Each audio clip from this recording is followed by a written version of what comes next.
good evening, and welcome to Games Night at QI. Let's meet the players and game for a laugh. It's Phil Jupiters. And at the top of his game, Sean Lock.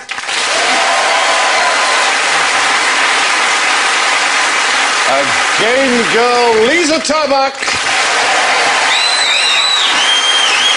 And thinking about going on the game, Alan Davis. Again. And tonight the bells are all well hung and fairly gamey. Phil goes... Gladiators ready! Sean goes...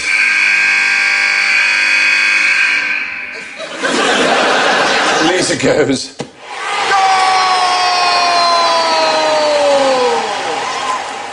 Alan goes... Good game, good game. Oh, good game. Excellent. Well, let the games then begin. Picture this, Alan. It's a little complicated, but I think we'll get that. Phil and yourself and Sean are in love, and why shouldn't you be, with Lisa. You've noticed? Yes.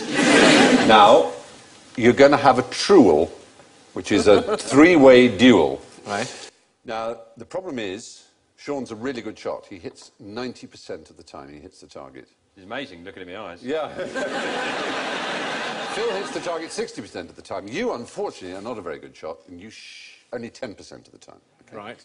You get first shot. Well, you only got one. You can shoot one of them. They will then each have a shot afterwards. The question is, what would your best strategy be? Shoot myself. I'm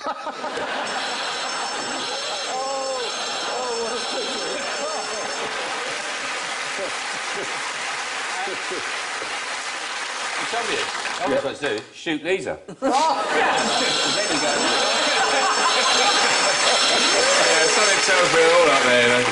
I say there's something... Sean, can you look? There's something... Phil's got something on his back of his shirt, and then I shoot through Phil into Sean. Yeah, like we're going to fall for that. And like a bullet is going to make its way through my body.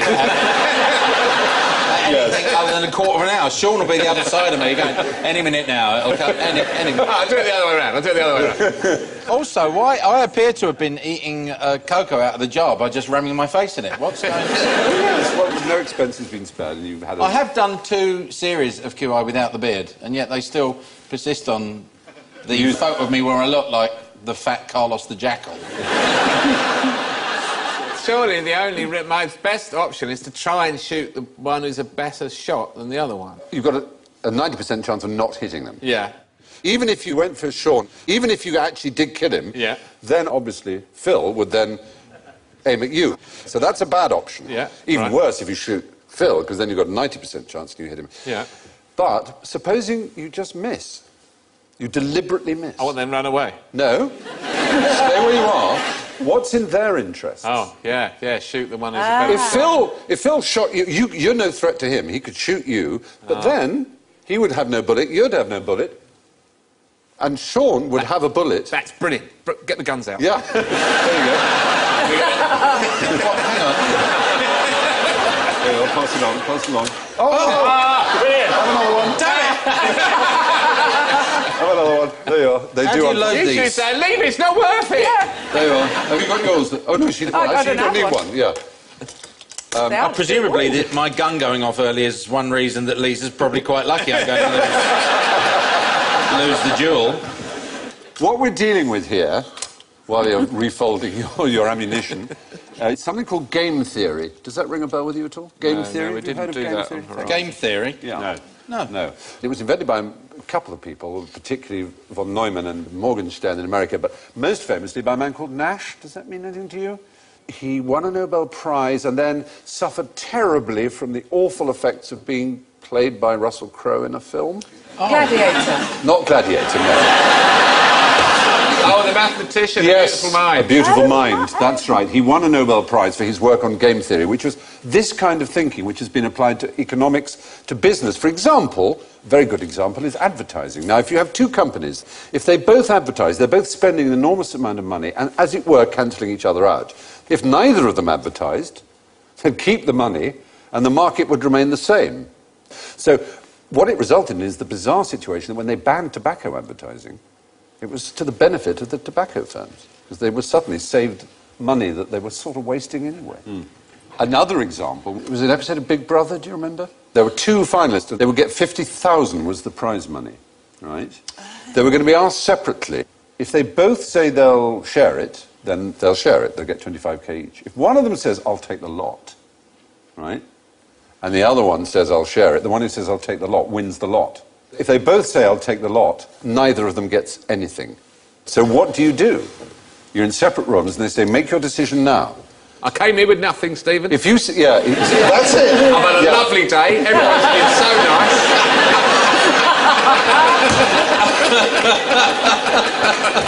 But your best strategy, I mean, the point is to say, I'll share it. Is it? Yeah. And they both did say, I'll share it. And they both probably regret it. They both went, I should have said I'll take the lot. Yeah. Because he said I'll share it, so I should have done. Or they should have probably studied at school. Got on with their lives.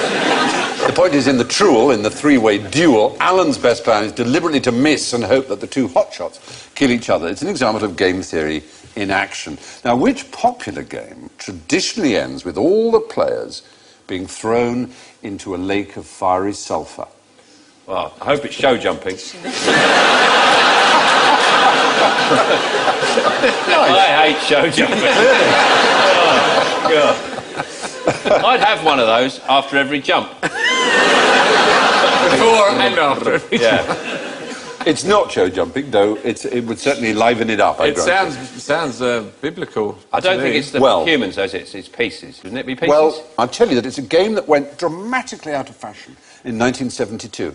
Early 72, it was more popular than Monopoly. But by the end of 72, it had almost completely gone out of fashion because of a film. Mousetrap. Mousetrap. No, there is no film of Because of a Mousetrap. film. Is it Drafts? Remember that film? Drafts. The film is not... The truth about drafts. No.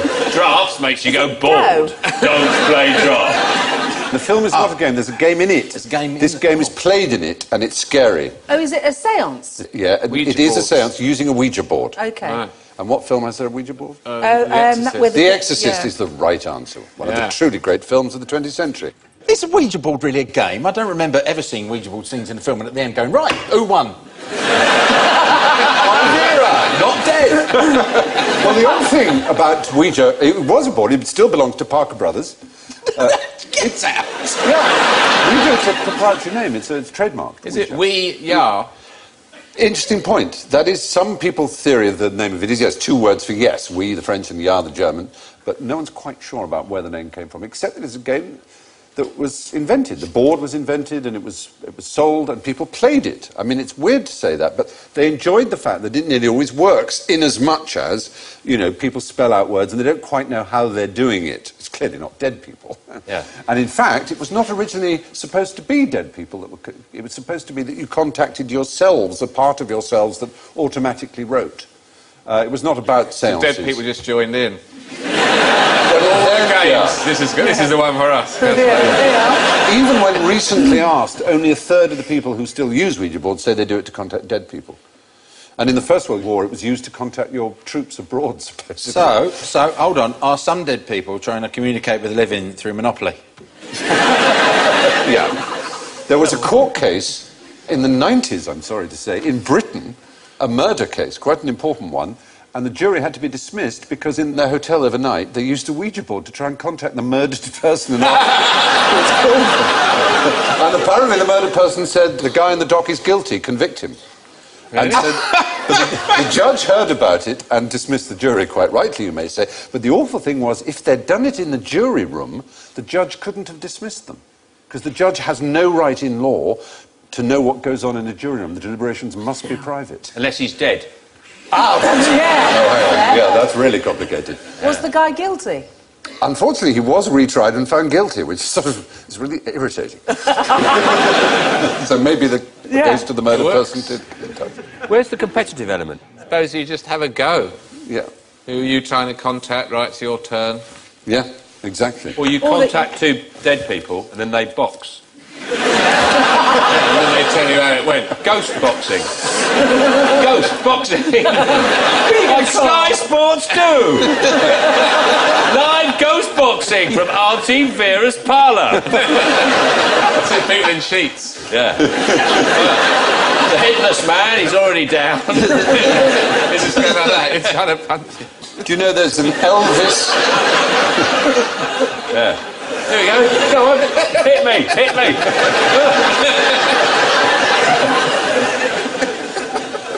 There's an Elvis seance website. Of course there is. I bet there's more than one of those. Where you contact Elvis. Online? But it cautions, if you wish to repeat this experiment, please be considerate. Many people may wish to contact Elvis, and we're sure he's quite busy. Please treat this information... For eternity. Yes, please treat this information the same as you would if he were alive and you had his email address, with respect. It's a terrifying thought, isn't it? A sort of posthumous Twitter and things like that. That would be hell, I have to say. You just thought of that. Yeah. Urine it up to your neck. Oh, God. Horrifying.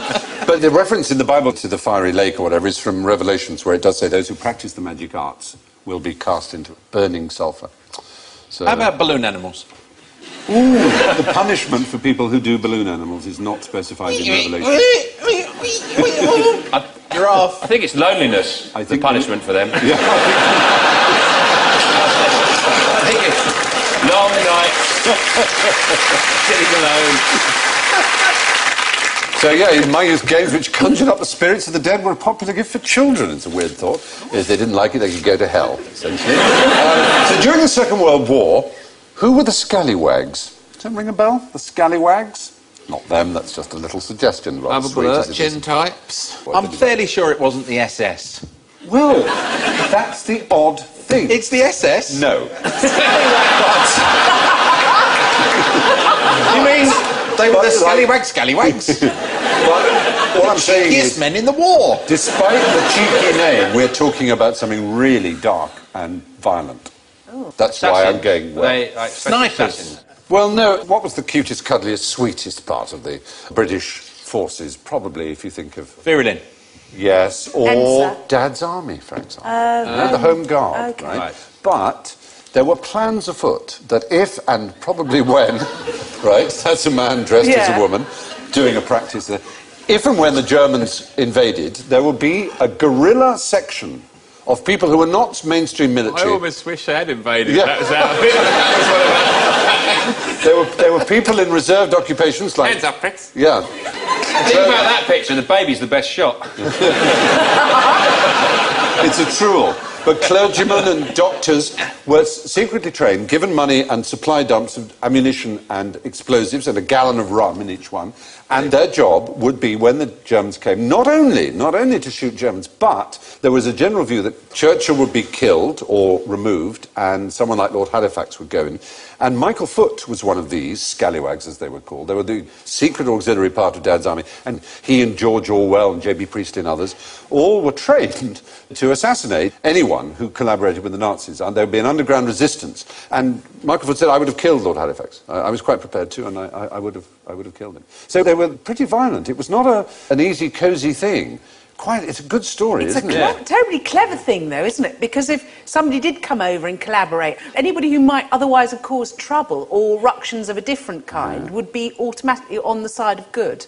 Yes. If you know what I mean. That's the way... You're exactly right. It's that a group of radicals and left-wingers had an uneasy alliance with the military who trained them against the possibility of anybody who collaborated with Nazis. That is a double-mind Jedi. It is. I think they're... What I'm interested in is how Michael Foot's changed his image over the years. He has a little... If he'd worn that beautiful outfit at Armistice Day, there wouldn't have been all that fuss. It's Spike Milligan. Well, yeah. Also, they were trained on night duty and for stealth, but they only had 2 weeks' worth of rations and everything, because essentially the belief was that they wouldn't survive any longer than that. They were basically suicide squads. They were a terrorist suicide squad, as we'd now call them, essentially. That's what they were trained in. It was a cellular structure like terrorists. They didn't know who the others were. They only knew their own band. And they were tasked to do specific... And do you suspect that such an organisation exists today? I wonder. I wouldn't. Yes. I'm not allowed to tell you. Who have you been trained to kill? The unofficial motto was terror by night.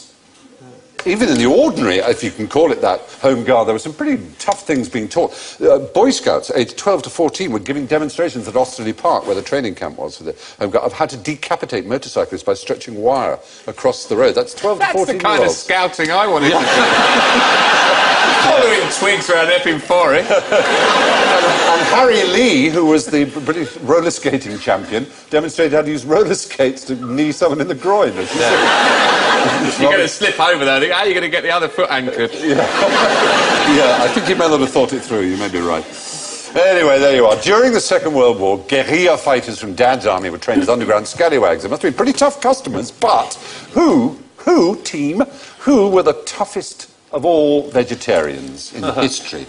That's a sort of a bit of a, what's it called, an oxymoron, that, isn't it? You'd think, what is it? There are whole swathes of Asia where there are a lot of vegetarians. There I'm are. sure their armies would be quite fearsome. Some sort of Shaolin monk, ninjas, kung fu. Are we Orient here? Are we Oriental? Yeah, well, I mean, you may be right, but who are the toughest? Well, not the toughest. Bulls.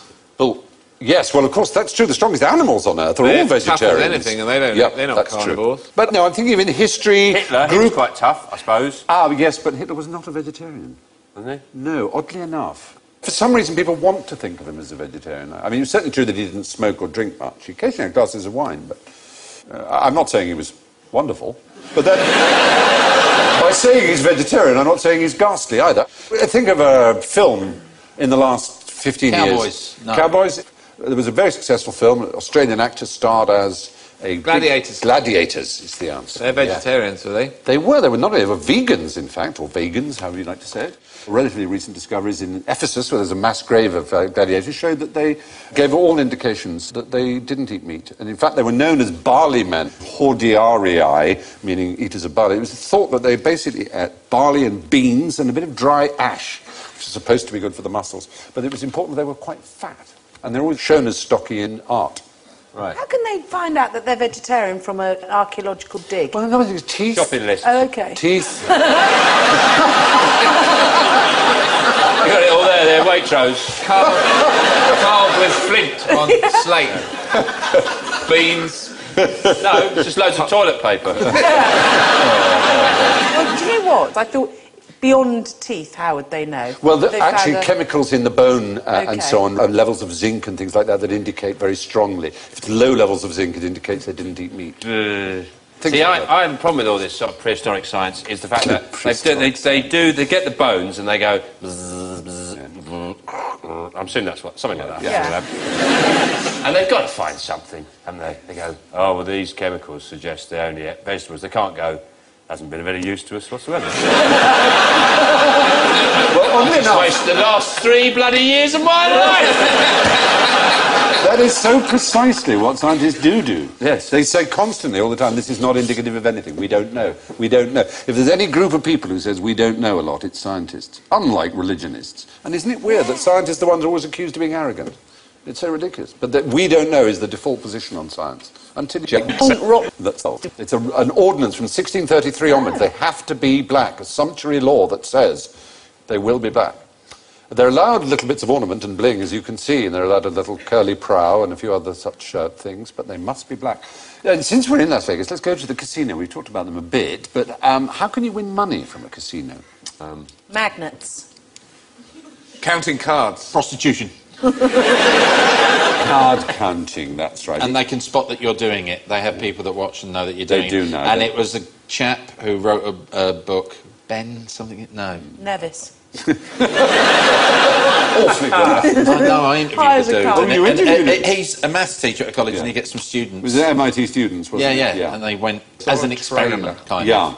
And he's been banned from Yeah. casinos. It's not against the law, and you're not cheating. Actually, all you're doing is playing the game extremely well. Now what happens is that they have this amazing face recognition technology that all the casinos in the world buy into. If you went into a casino in Phoenix, say, and did some card counting, and they said, excuse me, sir, can you leave? They can't really take your winnings away from you. They just make you leave, unless they're criminals. They try and beat you up if they really dislike you. And you were to go into one in Macau, flew over the next day, they'd spot you as you came in. Their computers would pick you up. The face recognition say he's a card counter, because they would have been... they haven't got enough advantages. I know, but that's the thing. They're just there to make money. And how do they spot that you're card counting unless you sit there and go, a 7, 5, a jack, bust.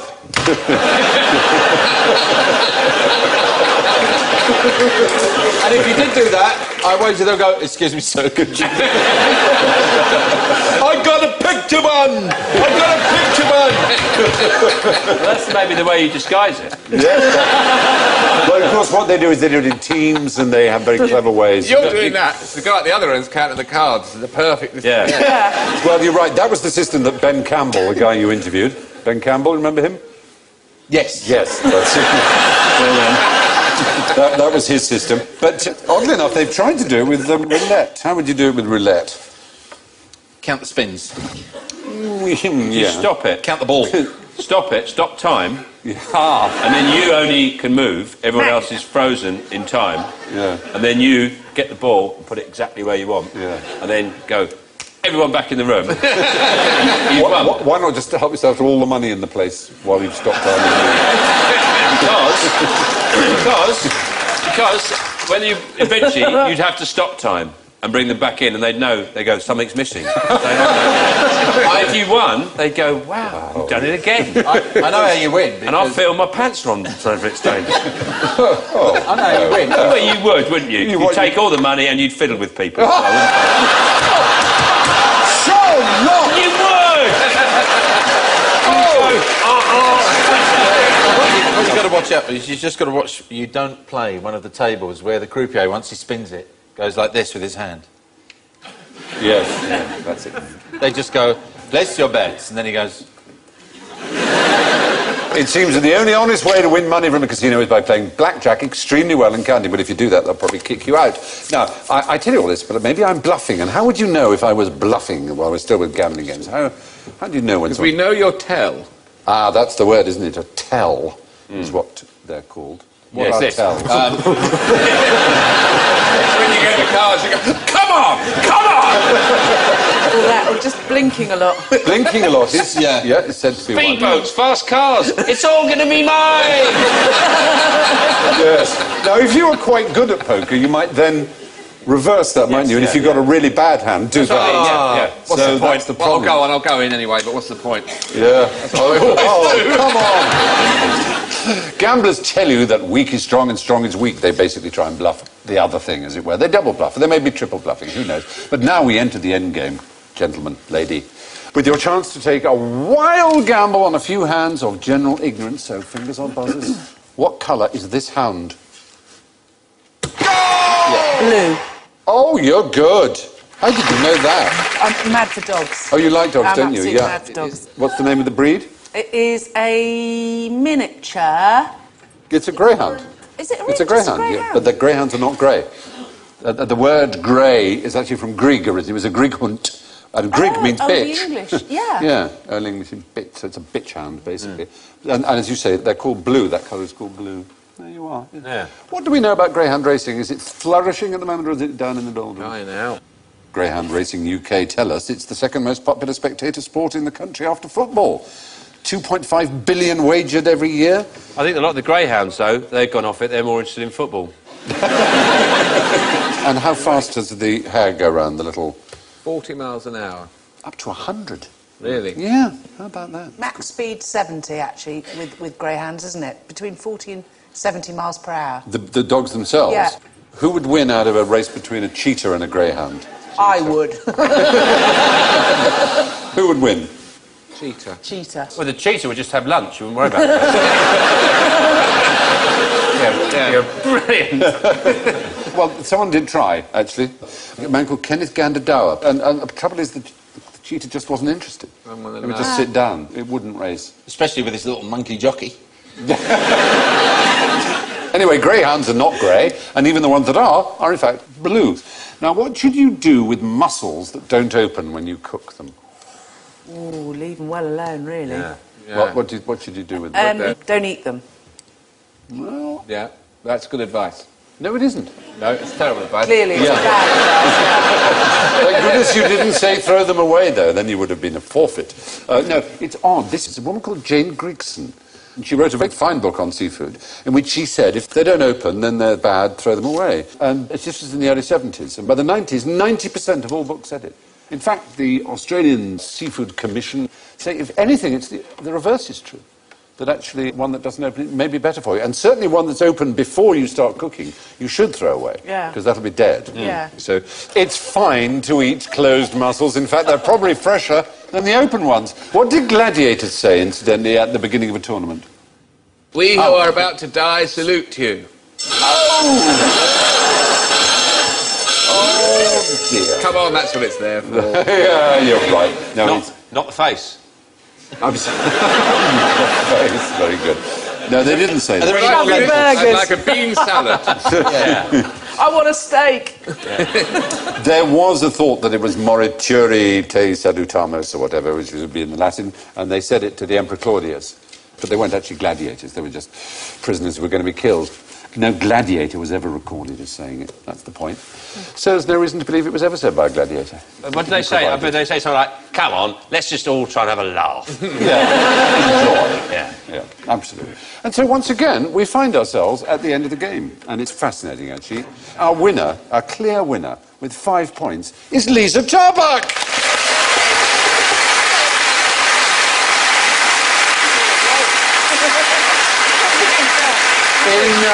In second place with 2 points, Phil Jupiters.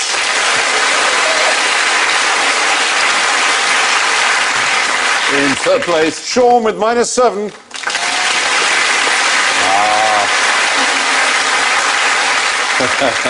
But yes, -17, Alan Davies.